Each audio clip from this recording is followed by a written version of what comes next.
শীতের সন্ধ্যাতে দুই ভাই আগুনের কাছে বসে তাপ নিচ্ছিল, কিন্তু তাদের চোখে একটা ভয় দেখাচ্ছিল।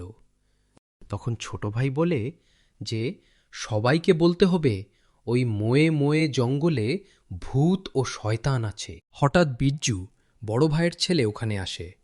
তারপর সে তার বাবার কাছে জিজ্ঞাসা করে যে শেষে কি তার বন্ধুর সঙ্গে লীলাবতীর কাছে যাবে কি না। তখন তার বাবা বলে, যা, কিন্তু তাড়াতাড়ি চলে আসবি, ওই মোয়ে মোয়ে জঙ্গলে রাতে যাওয়া খুব বিপজ্জনক। তখন বিজ্জু চলে গেল।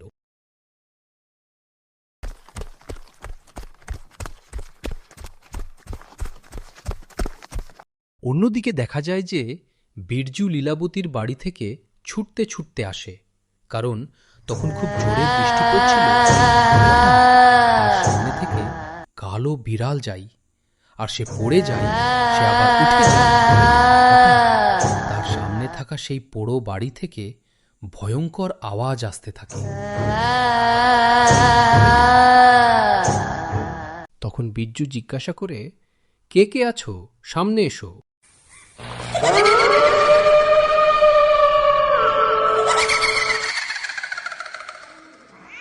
তখন সেই ভয়ঙ্কর শয়তানটা হেঁটে তার দিকে আসে।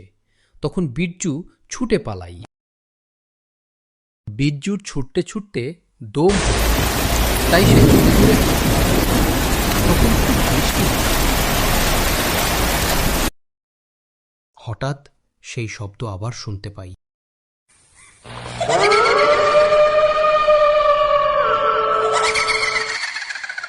তখন বিজ্জু দেখে যে সেই জঙ্গল থেকে অন্য একটা শয়তান হাওয়ায় ভেসে আসছে, খুব ভয়ঙ্কর দেখতে।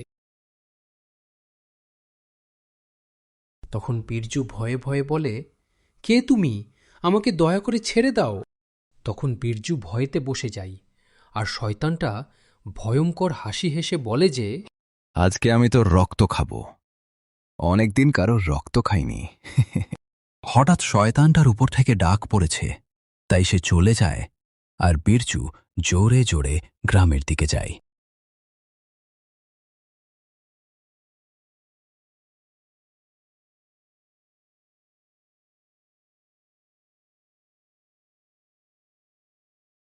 তারপর বিরজু জোরে জোরে হাঁটতে থাকে।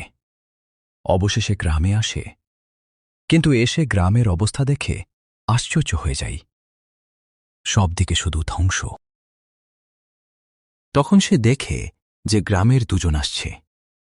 তখন সে তাদের কে দাঁড় করিয়ে জিজ্ঞাসা করে, কি হয়েছিল এখানে। তখন তারা একটু দম নিয়ে আর ভয়ে ভয়ে বলেছে, একটা খুব ভয়ঙ্কর দেখতে রাক্ষস এসে তাদের পুরো গ্রামকে ধ্বংস করে সবাইকে আহত করে চলে যাই।